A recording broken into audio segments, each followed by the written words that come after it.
Ya, komponen proposal penelitian yang ke-8 yaitu ada rumusan masalah. Nah, rumusan masalah ini penulis harus merumuskan permasalahan yang akan ditelitinya. Nah, biasanya rumusan masalah ini ditulis dalam bentuk kalimat tanya.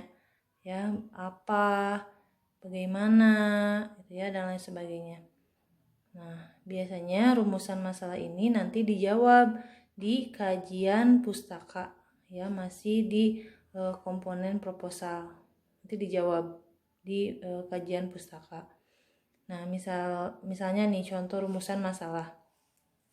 Nah, misalnya gini, adakah perbedaan dalam penguasaan pronunciation antara siswa yang diajarkan dengan film bahasa Inggris dengan yang tidak? Ya, kemudian bagaimana siswa menerima strategi guru dalam penggunaan film bahasa Inggris sebagai alat bantu pengajarannya? Atau misalnya kamu masalahnya tentang pengaruh gadget nih, bagi siswa. Misalnya apa sih gadget itu? Nah, adakah pengaruh positif dan negatifnya bagi siswa? Nah, pokoknya rumusan masalah ini nyambungnya ke masalah yang akan diteliti gitu ya. Oke, itu rumusan masalah.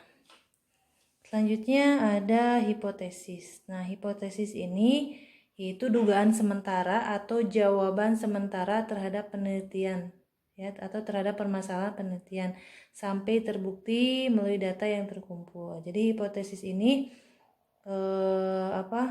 harus dicari pembuktiannya, apakah benar hipotesis ini atau apakah dapat diterima atau tidak. Jadi hipotesis ini berupa suatu pernyataan atau suatu jawaban tapi sifatnya tuh sementara gitu ya. Oke, contohnya di sini hipotesis itu ada berapa jenisnya? Ada hipotesis 0 atau disingkat H0. Ini biasanya hipotesis 0 ini kata-katanya menggunakan kata tidak atau tidak ada. Misalnya, tidak ada perbedaan antara siswa kelas 10 I1 dan siswa kelas 10 I2 dalam kemampuan berbicara bahasa Arab. Nah, itu kan pernyataan. Nah, hipotesis ini tuh perlu dicari pembuktiannya, apakah benar seperti itu atau tidak. Nah, dicari ini atau harus dilakukan pembuktiannya, apakah hipotesis 0 ini dapat diterima atau ditolak ya. Kemudian ada hipotesis 1. Biasanya hipotesis 1 itu menggunakan kata jika maka ya. Misalnya jika siswa belajar bahasa Inggris, maka dia akan mampu menguasai bahasa Inggris gitu ya. Kemudian ada hipotesis yang kedua, misalnya dan seterusnya ya. Biasanya kata-katanya misalnya ada perbedaan antara lulusan pondok pesantren dengan lulusan madrasah dalam kemampuan berbicara bahasa Inggris. Nah, ini semua ya, hipotesis ini harus dibuktikan apakah hipotesis 0, hipotesis 1 apa 2 yang dapat diterima kalau berdasarkan hasil penelitian, hasil akhirnya. Kalau misalnya hasil akhirnya tidak terbukti hipotesis 0 ini, berarti hipotesis 0 ditolak ya. Sedangkan misalnya hipotesis 1 itu sesuai penelitian ya, hasil akhirnya. Nah, misalnya hipotesis satunya misalnya dapat diterima ya. Jadi hipotesis mah harus dicari pembuktiannya ya. Oke, selanjutnya ada asumsi. Nah, kalau asumsi itu kenyataan penting yang dianggap benar. Ini kebenarannya itu tidak diragukan lagi ya. Jadi kalau asumsi ini berbeda dengan hipotesis. Jadi kebenarannya tuh tidak memerlukan percobaan atau tidak memerlukan pembuktian atau pengujian. Ya, jadi benar-benar kenyataan. Jadi kenyataan tersebut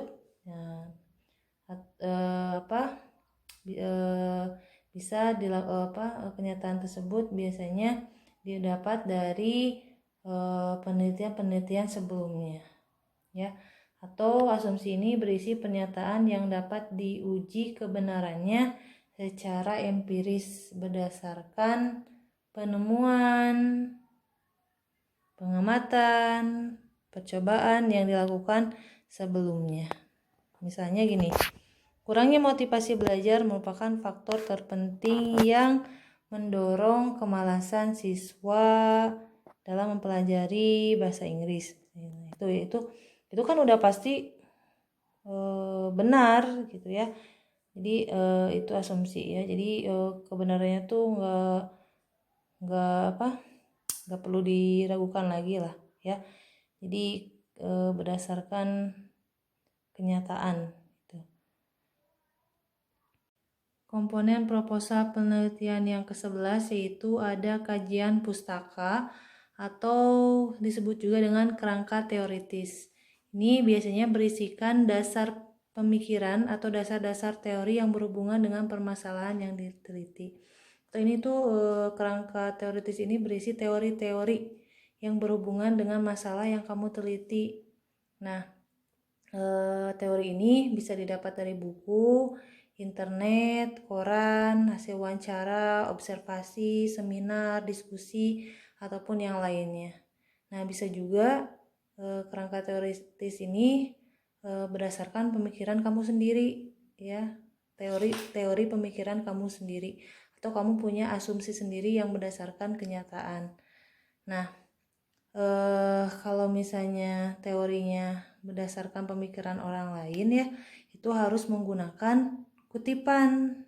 Nah, bagaimana sih cara menggunakan kutipan? Nah, pelajaran untuk cara mengutip ini nanti di video selanjutnya saya akan menjelaskan ya bagaimana cara mengutip hasil karya orang lain atau teori dari orang lain ya. Jadi harus ada kutipan kalau misalnya berdasarkan teori orang lain. Hal ini untuk menghindari kamu sebagai seorang plagiator gitu ya, atau takutnya nanti kamu dituntut oleh penulis aslinya kalau tanpa kutipan ya. Atau bisa juga ya untuk kerangka teori ini menjawab pertanyaan yang ada di rumusan masalah ya. Nah, jadi pokoknya rumusan masalah tadi di poin ke berapa ya tadi rumusan masalah. Nah, itu ya. Selanjutnya ada instrumen penelitian. Nah, instrumen penelitian ini merupakan alat-alat yang digunakan untuk penelitian. Nah, kira-kira kamu menggunakan alat apa ketika nanti melakukan penelitian? Apakah menggunakan tape recorder atau daftar angket atau kuesioner atau apa gitu ya. Selanjutnya yang ke-13 ada metode penelitian. Nah, kira-kira kamu menggunakan metode apa nih dalam penelitian yang akan kamu lakukan? Nah, metode penelitian ini dibagi menjadi dua bagian ya. Ada metode kualitatif dan metode kuantitatif. Kalau metode kualitatif yaitu teknik pengumpulan data dengan meneliti dan mengamati situasi sosial. Nah, biasanya cara yang digunakan adalah dengan melakukan wawancara ya, observasi atau review. Ya, pokoknya nanti di hasil akhir penelitiannya kalau menggunakan metode kualitatif ini hasil akhirnya itu diceritakan atau digambarkan dengan kata-kata ya. Itu. Jadi hasil akhirnya tidak menggunakan rumus-rumus tapi menggunakan deskripsi atau penggambaran. Misalnya dari awal kamu meneliti bagaimana sampai hasil akhir penelitiannya bagaimana gitu ya. Jadi digambarkan. Kemudian ada metode kuantitatif, yaitu teknik pengumpulan data yang banyak menuntut penggunaan angka, kode, pemetaan. Nah, biasanya berbentuk diagram atau grafik atau berbentuk rumus-rumus. Nah, cara yang digunakan adalah dengan survei, ya, eksperimen, kemudian atau mengolah hasil survei tersebut dengan angket atau kuesioner Ya, jadi pokoknya untuk metode kuantitatif ini biasanya menggunakan rumus-rumus gitu. Jadi hasil akhirnya itu menggunakan penggambaran tapi dari hasil